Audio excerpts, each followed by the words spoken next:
channel. So ngayon, nandito kami kasama ko yung mga pinsan ko, kaibigan ng pinsan ko, sila Tigambal na yung videographer natin. So ngayon, ano nga ba ang ginagawa natin dito sa Kalangkaan? Ano to?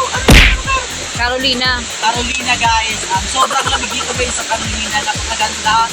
Pero medyo ano siya, kulang pa na sa kalinisan. Ayan guys, hindi naman siya binabash. Pero totoo naman guys, kasi nagbayad naman kami, syempre, may karapatan din kami mag-request na para rin yun sa kanila at hindi naman yun para sa aming lahat kasi kakalikasan dapat ang lahat. So, ayan guys, papakita ko sa inyo yung pangligo natin dito at sana ma-enjoy kayo.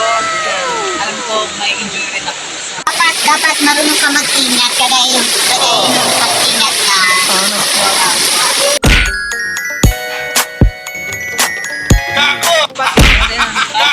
Hotdog, sabi ko. So ayan, medyo kasi madulas kaya dapat triple ingat ka dito kasi mahamak. Baka mauli ka sa kamatayan. Okay, sobrang lamig ng tubig, parang may yelo.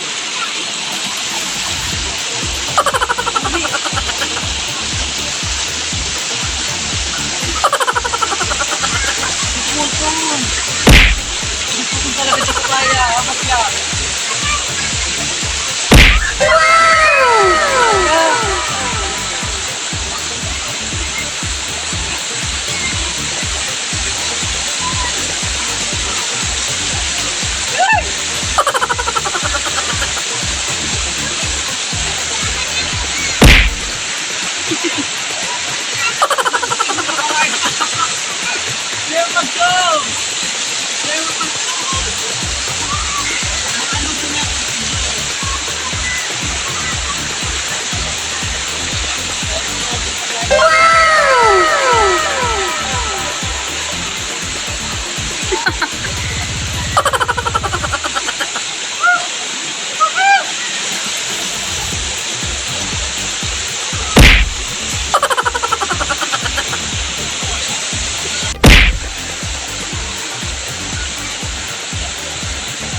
Kirigis na kaya?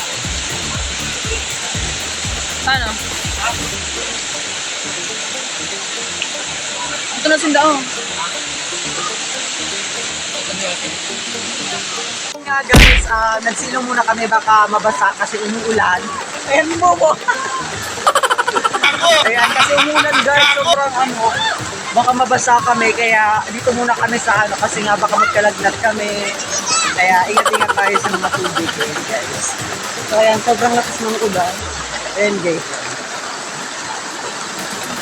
Ayan, nandito kami sa sa cottage. Dito kami magpapalipas ng ulan. So ayun guys, malapit na kaming umuwi.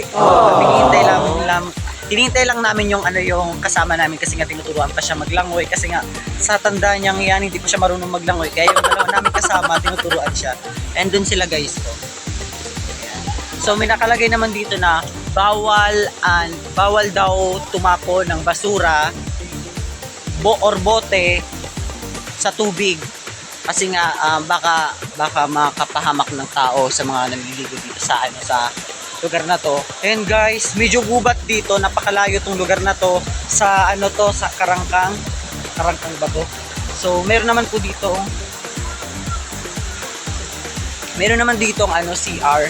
Ayan, dalawa pero napakarumi, parang mas pipiliin ko na lang na maligo dun sa amin at dun na lang ko maligo, dun na lang ko magpalit ng damit kasi hindi naman kami lahat bibihis.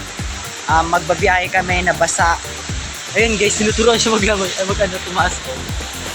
Andun.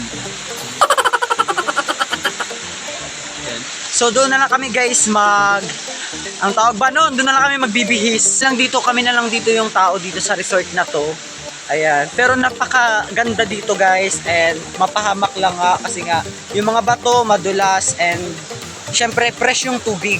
Bagay-bagay sa mga sa init ng panahon, kailangan talaga yung malamig ang tubig kasi nga sobrang init ng panahon. Talagang madaming naapektuhan, madaming na-stroke, maraming hospital kasi nga sa sobrang init ng panahon, grabe na hindi na kaya ng tao talagang yung dugo mo tumataas dahil sa sobrang init. So, pumunta ako dito, papakita ko sa inyo. Ayan, nandito kami dadaan pa uwi. Kasi diyan kami galing, diyan kami dumaan yung papunta kami dito. Nasaan na siya? Ayan, natatawa ako doon kasi nga tinuturuan maglangoy, hindi pa marunong maglangoy.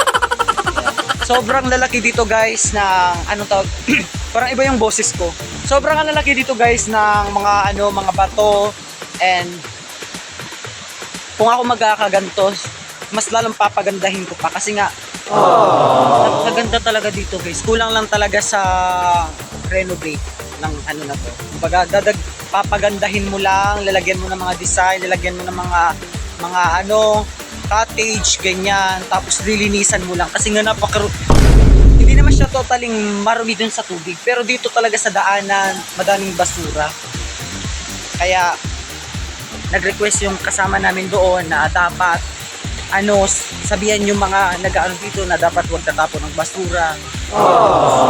Punta tayo doon sa ayun guys, yung falls, yung tinatawag na falls, yung bumabagsak yung tubig. Yan, delikado dyan guys kasi ngayong kanina nakita namin yung lalaki nandyan tapos natanggal yung bato. Mabuti na nga lang na hindi siya natamaan nun kasi nga pag natamaan siya nun, mahulog siya sa napakalalim na tubig. Saka madami pa siyang babanggaan kasi nga ayun, hindi naman siya totally talagang straight, talagang paganto siya, paganto. Ayan, share ko lang sa inyo guys para update kayo sa mga mga kapamakan na nagagawa sa picture.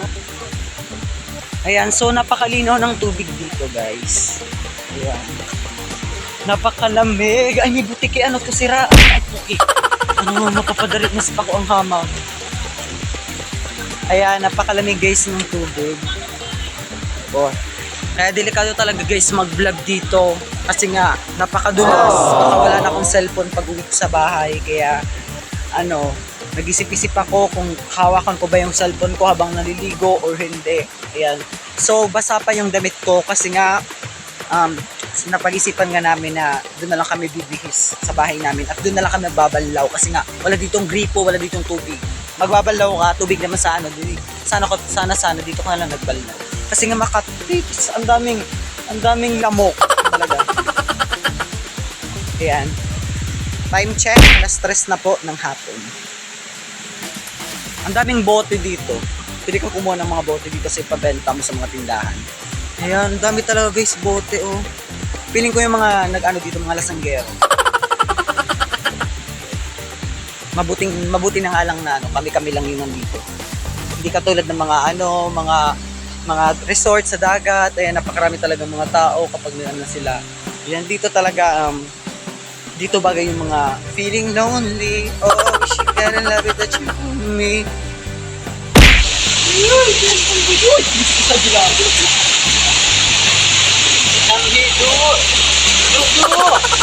Madami po kita sa Udo.